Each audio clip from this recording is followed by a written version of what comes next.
Halo semuanya, selamat datang kembali di channel kita. Hari ini kita akan menyelami salah satu legenda paling mendasar dari tanah Sulawesi. Sebuah kisah yang menjadi cikal bakal peradaban besar di sana. Kita akan membahas legenda Tumanurung, sosok misterius dari langit yang mendirikan kerajaan pertama dan menjadi leluhur para raja Bugis.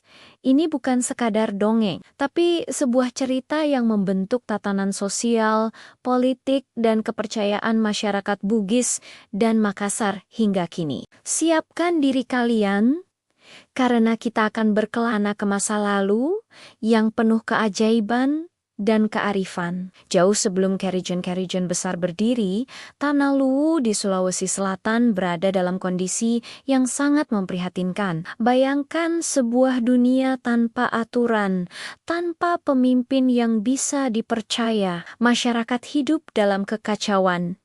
Perselisihan terjadi di mana-mana. Yang kuat menindas yang lemah. Tidak ada rasa aman, tidak ada ketertiban. Mereka merindukan seorang pemimpin yang adil, seseorang yang bisa menyatukan mereka dan membawa kedamaian. Dalam keputusasaan, masyarakat berkumpul di sebuah bukit. Di sana, mereka mengadakan ritual yang khusyuk, memanjatkan doa dan permohonan setulus hati kepada para dewa di kahyangan yang mereka sebut Boting Langi. Mereka memohon agar diutus seorang penyelamat, seorang pemimpin yang akan menuntun mereka keluar dari kegelapan. Doa mereka yang tulus akhirnya sampai ke langit. Di tengah-tengah ritual, sebuah keajaiban terjadi. Dari angkasa, turunlah sesosok manusia yang diselimuti cahaya gemilang. Auranya penuh wibawa dan harisma. Orang-orang terpana. Mereka belum pernah melihat sosok semacam ini. Ia tidak turun dengan tangga atau kendaraan apapun, melainkan seolah-olah menurun begitu saja dari langit dan mendarat di atas sebuah batu besar. Karena itulah ia dijuluki Tumanurung, yang secara harfiah berarti orang yang turun. Kehadirannya tidak dengan tangan kosong. Tumanurung membawa serta berbagai atribut kebesaran kerajaan, sebilah keris pusaka yang sakti, sebuah tombak, dan bendera sebagai simbol kekuasaan. Melihat semua ini, masyarakat tidak ragu sedikit pun. Mereka yakin inilah jawaban atas doa-doa mereka. Inilah pemimpin yang diutus langsung oleh para dewa untuk mereka. Dengan penuh sukacita dan harapan, mereka langsung menerima dan mengangkat Tumanurung sebagai pemimpin mereka. Setelah diakui sebagai pemimpin,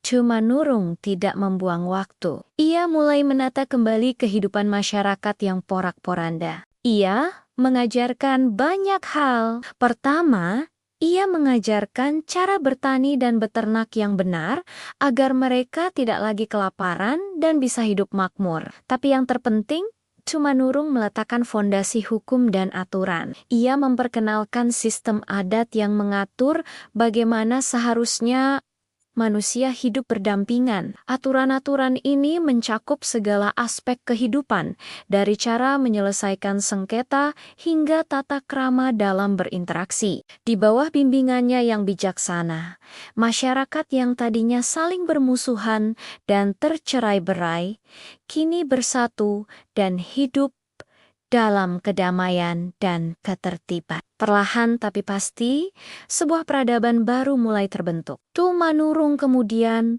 mendirikan sebuah kerajaan yang kita kenal sebagai Kerajaan Luwu, yang diyakini sebagai kerajaan tertua dalam tradisi Bugis.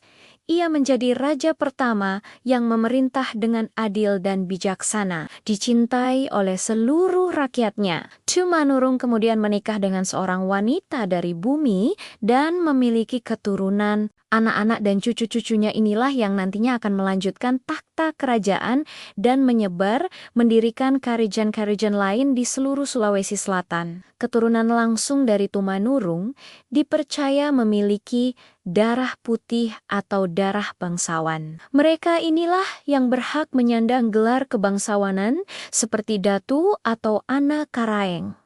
yang berarti anak raja. Konsep inilah yang menjadi dasar legitimasi kekuasaan para raja Bugis dan Makassar selama berabad-abad. Seorang pemimpin dianggap sah jika ia bisa melacak garis keturunannya kembali ke Sang Tumanurung. Ini menunjukkan betapa dalamnya pengaruh legenda ini dalam struktur sosial dan politik masyarakat Sulawesi Selatan. Garis keturunan dari langit ini memberikan hak ilahi bagi para bangsawan untuk memimpin. Setelah Berte Hantahan memimpin dan merasa bahwa tugasnya di dunia telah selesai, sebuah peristiwa luar biasa kembali terjadi. Tumanurung tidak mengalami kematian seperti manusia biasa. Ketika peradaban sudah kokoh berdiri, hukum telah ditegakkan, dan rakyat hidup sejahtera, ia memutuskan untuk kembali ke asalnya. Persis seperti kedatangannya yang misterius, kepergiannya pun demikian. Ia menghilang secara gaib, kembali ke langit. Peristiwa ini dikenal dalam bahasa Bugis sebagai Maka Dao Tanah, yang berarti kembali ke negeri asalnya atau menyatu dengan tanah.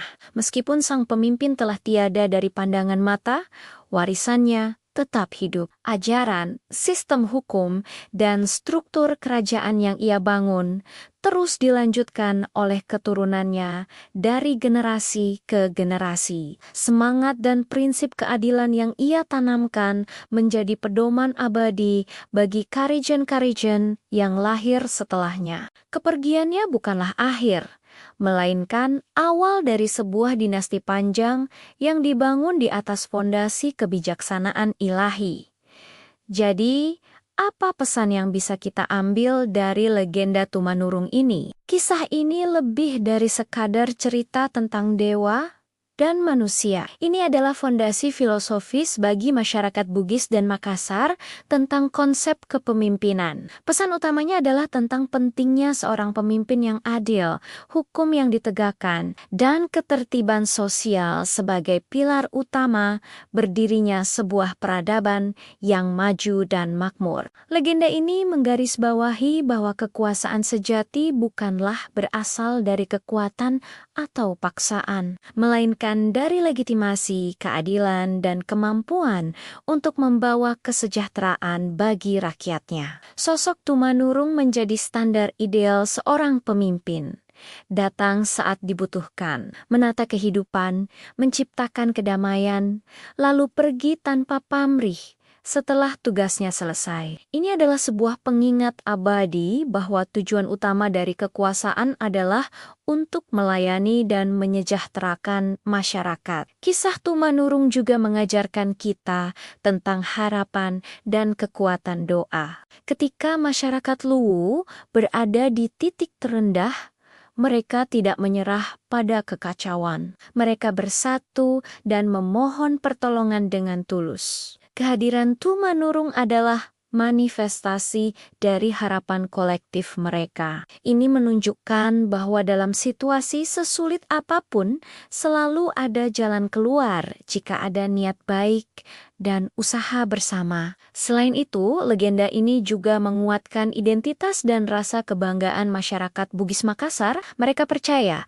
bahwa peradaban mereka tidak lahir dari kekosongan, melainkan didirikan oleh sosok utusan langit dengan misi suci. Ini memberikan mereka sebuah akar sejarah yang agung dan mulia, sebuah warisan yang patut dijaga dan dihormati. Konsep darah biru yang berasal dari Tumanurung membentuk hierarki sosial yang kompleks dan bertahan selama ratusan tahun, menunjukkan betapa kuatnya sebuah mitos dalam membentuk realitas sebuah masyarakat. Hingga hari ini, jejak-jejak legenda Tumanurung masih bisa kita temukan. Banyak situs-situs di Sulawesi Selatan yang diyakini sebagai tempat turunnya para Tumanurung yang berbeda-beda, karena legenda ini memiliki banyak versi di setiap daerah.